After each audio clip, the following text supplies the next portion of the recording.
Raksha, what is happening in this world? Alan Turing, the famous mathematician, was granted a royal apology from the British Queen. I don't see any need for an apology here. I mean, he was punished because he was different. Why couldn't he just act normal? I don't understand. Vandan, what's wrong with you? He was not different.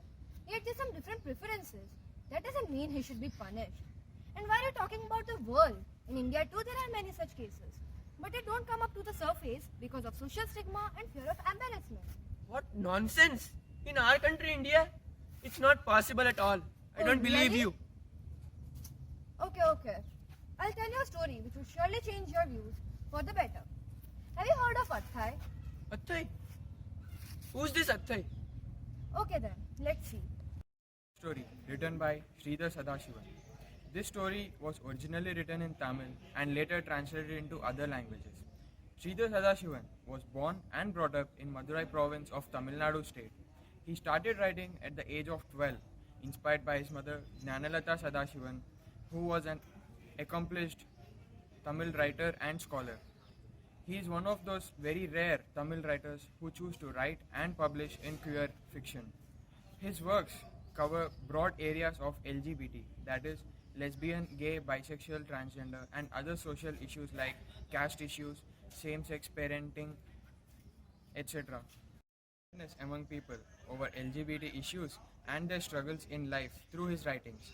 He currently lives in New York, where he finds time to write while commuting 2 hours a day to New York City as a system analyst.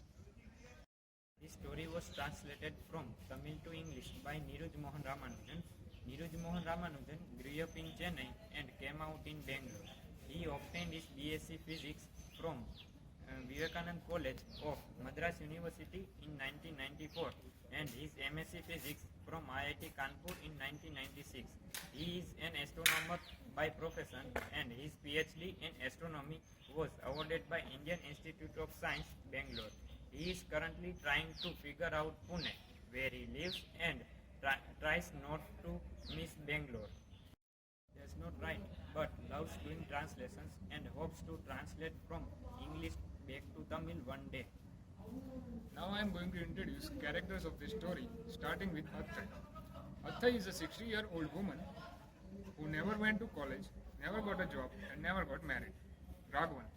He is a nephew of Aththai, always supporting her. Sumati. She is Raghavan's sister and on her way to become a doctor. Bhuvana, mother of Raghavan, who shows little ugly behavior towards Aththai.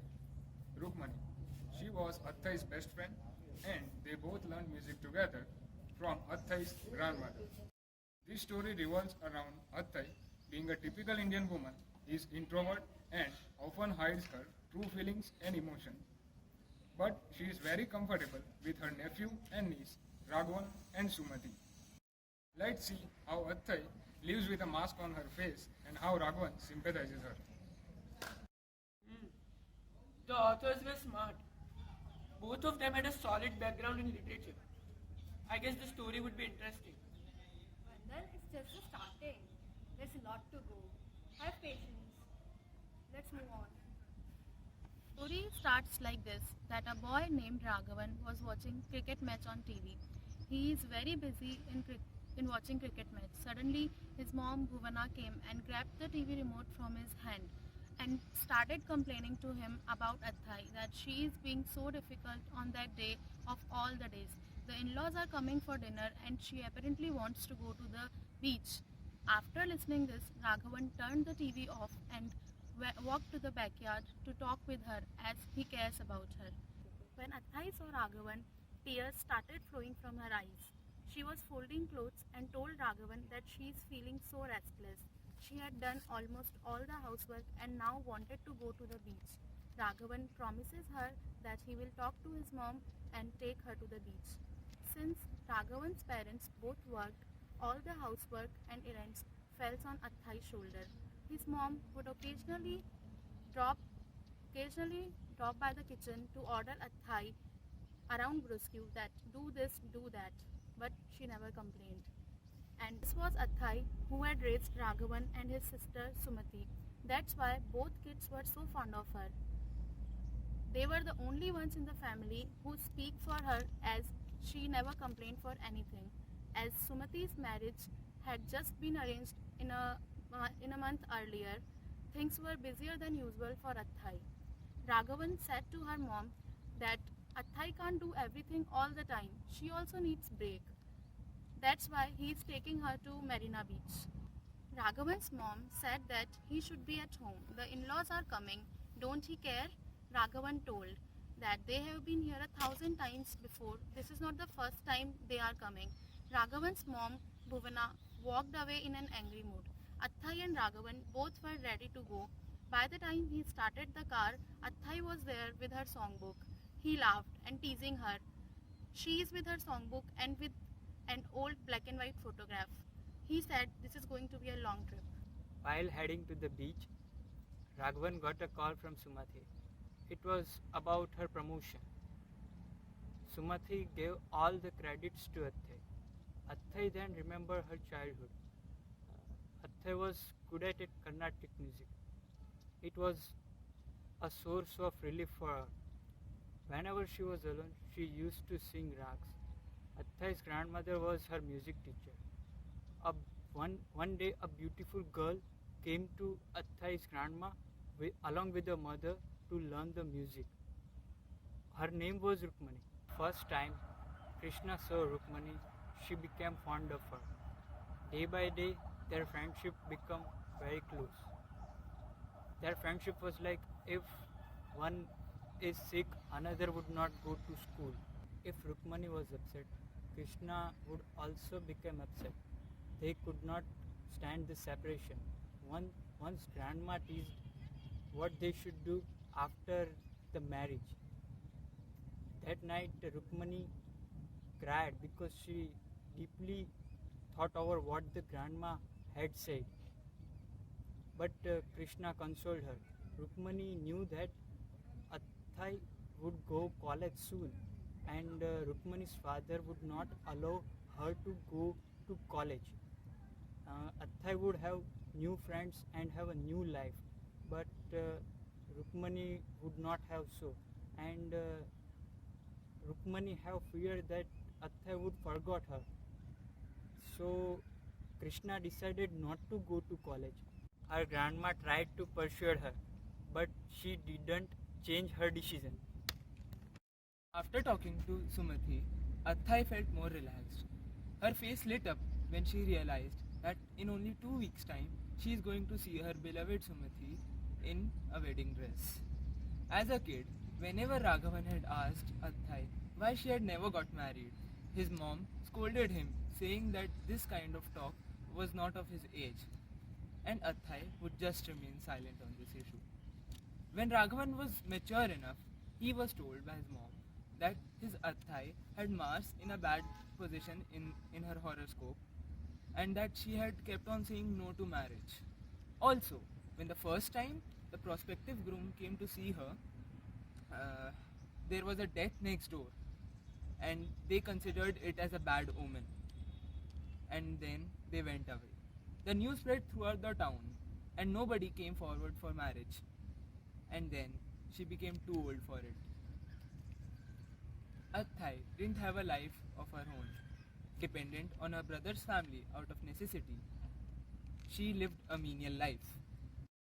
Clothing, shelter, everything was at someone else's mercy. Aththai never had any likes or dislikes, and even if she did, she never spoke about them. After Raghavan and Aththai got out of the car, he noticed that Aththai's behavior was a bit strange, as she was never the one to insist on doing anything or going anywhere in particular. But on that day, she insisted on going near the Labour statue, which was a bit demanding on her part. The area near the famous landmark was a bit more crowded than usual as it was hosting a large gathering. It was a very colourful gathering with people of all ages and colour participating joyfully. Upon further inquiry, Raghavan found out that it was actually a gay parade. He wanted to shield Aththai from all this, as he thought she was sweet, innocent, and would not be able to understand all this. But she was adamant to stay there. Her hands were shaking, and she was visibly perturbed. Yet, she wanted to stay there. She had tears rolling down her face and was constantly murmuring something. Not able to hear her properly, Raghavan moved in closer. Oh my Rukmani. These words came out of Aththai, out of pure love for Rukmani. And she continued and told to Raghavan that it was Rukmani that day when the prospective groom came to see her. Out of fear that Rukmani would lose Aththai, she lit herself on fire and burned to death. And Aththai told her that how confusing the relationship was, because in their relationship was about passion, it was about love, it was about lust, it was about attraction, it was about affection. It was a relationship they couldn't understand, because at that time it was beyond their understanding, because they didn't know how two women could love each other. But that couldn't hide they tried to suppress their feelings, but they couldn't. They couldn't damn their love. They couldn't stop their loving for each other. And Rukmani died. Even after her death, Aththai didn't try to marry anyone else because of a pure love. They couldn't acknowledge it either. Aththai continued that she has bottled up her feelings for so long, her entire life, and she did not even accept the fact that she loved her. Being silently a part of that parade that day, Aththai felt the presence of Rukmani there, and it felt like she has finally told her how much she loved her. Hearing all this, thunderstruck Raghavan told Aththai that how did she even manage to lock up these feelings for so long, and patted her on her back while holding her. And with both pair of eyes in tears, they went home. And Raghavan, at that moment, Raghavan didn't try to judge their love at like any instant, because he couldn't, and neither could anyone. The story Aththai is in first person narrative, and we'll translate it into third person narrative. The time period of the story is expected to be around 2008 to 2010. The story isn't completely true, but is based on true events, as noted by the author at the end of the story. In his words, May 2008 will be remembered as sad yet memorable month in the history of LGBT movement in Tamil Nadu. Two women from the lower economic class committed suicide by burning themselves because their family did not let them live their lives and refused to accommodate their love for each other. This story is tearful and homage to those cared flower of the love, Christy and Rukmani. Today, more than 15 groups supporting LGBT are active in Tamil Nadu as a result of the sacrifice of two women who were in deep love. Let me start with the story analysis on the basis of the order of events of the story. Story starts with the introduction of the characters at a slow pace and building up the background of the story. Along with it, every now and then we come across the statements which makes one curious, and questions like why and what arise in our mind. After that, in no time, with the change of location and a flashback, author builds up the climax, and then comes the sudden fall and the end of the story, which no one would have expected. But author's work is noteworthy as using the real life objects and time. One can feel that the story isn't written, but it's played in front of us. So, what are your views regarding Aththai now?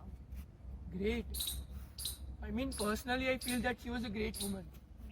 She never expressed her feelings. Never. Her friends, her family, and her neighbors didn't value her.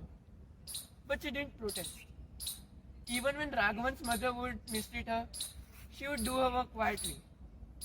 She loved Rukmani a lot, but she never expressed it. That's the worst part. Yeah, Raksha, you are right. Such people shouldn't be punished. They should be treated normal like us. I'll tell my friends about it. See, how such merely a story changed my friends' views regarding LGBT. So it's basically our lack of awareness and not the hatred towards them. So it's the only reason which they fear the most. Homosexuality in India is considered such a taboo that we have a group of people which seek towards conversion therapy, considering it a psychological disorder. In 1987 in India, LGBTQ rights discourse had started. People from all over the country gathered and fought for the rights. It all started when two young women in Madhya Pradesh decided to marry each other, and they were harassed very much by the police. Films like Fire, based on lesbians and gay, are strictly prohibited in India. They are still banned. Like, even after so much of awareness being created, they are not opened up still yet. Government of India, like the Supreme Court, recriminalized the homosexuality in 2013 once again, and this was a big spark. Like, what say Section 377 legally allows discrimination. Like, they are curbing the rights of homosexual people. They aren't able to freely do parenting, inheritance, and then employee benefits. They aren't getting any of this. As a consequence, these people aren't able to come forward and even seek medical treatment. In a nutshell, the point is, though such people are considered minority, but they play a major role in our society. They breathe the same air, eat the same food, and do all other things normally such normal people will do. How would you feel when you always get discriminated? How would you feel when you are in public, people would stare at you and laugh at you? How would you feel when your own family and friends would treat you inhumanly? The worst part is, even the governments are curbing their rights.